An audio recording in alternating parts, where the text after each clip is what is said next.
రుణమాఫీ విషయంలో 2 లక్షలకు పైన ఎవరికైతే రుణం ఉంటే అది మీరు కట్టేసుకోండి, అప్పుడు 2 lakhs కిందకి వచ్చేస్తారు కాబట్టి అప్పుడు మాఫీ చేస్తా ఉన్నారు. కానీ వాళ్ళ 2 లక్షలకు పైన ఉన్నటువంటి రైతులతో మాకు సంబంధం లేదు అన్నట్టుగానే మన వ్యవసాయ శాఖ మంత్రి చాలా స్పష్టంగా చెప్పేశారు రుణమాఫీ అయిపోయింది అనేది.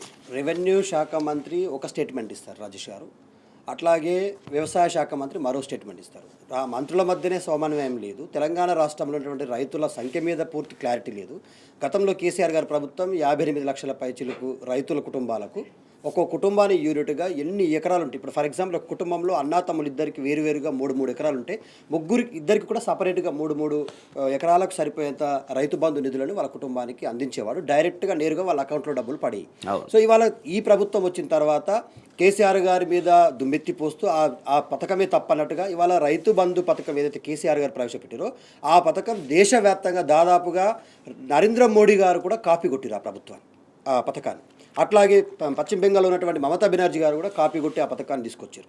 దేశవ్యాప్తంగా ఆదర్శమైనటువంటి పథకాన్ని, రైతులందరూ హర్షించేటువంటి పథకాన్ని, రైతు సంఘాలు సైతం కేసీఆర్ గారి నిర్ణయాలను అప్రిషియేట్ చేసినటువంటి పథకాన్ని వాళ్ళ తూతూ మంత్రంగా అమలు చేసే ప్రయత్నం చేస్తూ ఉన్నారు. రైతు కూలీలకు ఇస్తామన్నటువంటి 12,000 ఎగవేసిండ్రు కదండి. సంవత్సర కాలంగా ఒక్క రైతు కూలీ కుటుంబానికైనా 12,000 రూపాయలు ఇచ్చిరా? పోనీ కౌలు రైతులకు ఇస్తామన్నటువంటి డబ్బుల విషయంలో 15,000 రూపాయలు కౌలు రైతులకు ఇచ్చిరా? ఇవాళ కౌలు రైతులు అడుగుతున్నారు, మా లెక్కేది, మా పత్రం ఏది, మాకు ఇస్తామన్న డబ్బులు ఏవని అడుగుతారు. రూపాయి కేటాయించలేదండి అవిన్నిటికీ. ఇప్పుడు మిత్రుడు చెప్పినట్టుగా ఏ ఒక్క రూపాయి కూడా ఈ పథకాలు ఏవైతే ప్రతిష్టాత్మకంగా రైతు డిక్లరేషన్లో ప్రకటించి ప్రగల్భాలు పలికిర్రో ఆ ప్రగల్భాలకి ఇవాళ చిత్తశుద్ధి లేదు కదా. ఇవాళ బడ్జెట్ పేపరు దానికి బ్లూ ప్రింట్ కదా. మరి ఆ బడ్జెట్ పేపర్లో నువ్వు కేటాయించిన నిధులు స్పష్టంగా అర్థమైపోతుంది కదా. ఏ పథకాలను నువ్వు అటకెక్కించినావు, ఏమేమి ఇస్తామనేటువంటి 6 గ్యారంటీలను పక్కన పెట్టేసినావు అనేటువంటిది ప్రజలందరికీ అర్థమైంది. ఇవాళ రైతులకు ఇస్తామనేటువంటి రైతు బంధులో కోతలే, రైతు రుణమాఫీలో కోతలే, రైతులకు ఇస్తామన్నటువంటి ఏదైతే బోనస్ ఉందో చిన్న రైతులు దొడ్డు రైతులు అని చెప్పేసి రైతుల మధ్య విభజన తీసుకొచ్చి అక్కడ బోగసే. ఇక ఇక్కడ చూసినా కూడా రైతులను మోసం చేయడమే. అత్యంత ఎక్కువగా అతి తక్కువ కాలంలో రైతులను మోసం చేసిన ప్రభుత్వం ఏదైనా ఉందా అంటే అది రేవంత్ రెడ్డి ప్రభుత్వం అని చెప్పేసి కుండబద్దలు కొట్టగా స్పష్టమైంది. ఇవాళ ఏముందంటే రాజేష్ గారు రాను రాజు గుర్రం గాడిదైనట్టుగా రేవంత్ రెడ్డి గారు తీరు చూస్తుంటే తెలంగాణ ప్రజల మొత్తం కూడా చీపో అని చెప్పేసి ఇవాళ ఈసడించుకునేటువంటి పరిస్థితికి వచ్చింది. ఇంత దుర్మార్గమా అండి?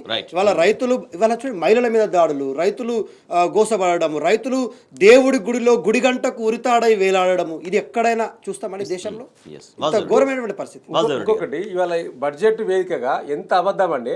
గత బీఆర్ఎస్ ప్రభుత్వం ఒక్క రేషన్ కార్డు కూడా ఇయ్యలేదని చెప్పి పేజీ నెంబర్ 20లో చెప్పిర్రు నూతన రేషన్ కార్డుల గురించి. పేజీ నెంబర్ 25 బడ్జెట్లో పేజీ నెంబర్ 20లో చెప్పిండ్రు. ఇవాళ కండ్ల ముందు కనిపిస్తూ ఉన్నది కదా మేము ఇచ్చిన రేషన్ కార్డులు. 6,47,479 రేషన్ కార్డులు ఇచ్చినాం.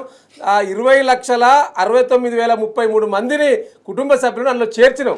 ఇది లెక్క. ఇది మేము చెప్పడం కాదు. మీ బట్టి విక్రమార్క గారే నాడు ఇచ్చిన రేషన్ కార్డులు ఇచ్చి ఫోటోలు దిగిండు. ఖమ్మం జిల్లాలో వారు అప్పుడు ఎమ్మెల్యేగా ఉన్నారు కదా, వారు ఫోటోలు దిగిండ్రు ఆనాడు. సో ఇంత అబద్ధం అండి. ఇంత బడ్జెట్లో ఒక బుక్కులో కూడా గత ప్రభుత్వం ఏమీ ఇవ్వలేదు. పోనీ వీళ్ళు వచ్చినాక ఏమైనా కొత్త రేషన్ కార్డు ఇచ్చారా ఇప్పటి వరకు అంటే ఒక్క కొత్త రేషన్ కార్డు లేదు. అప్లికేషన్ల మీద అప్లికేషన్లు, అన్ని అప్లికేషన్లు కానీ నో రిప్లై, ఎవరికి వారికి ఆన్సర్ లేదు.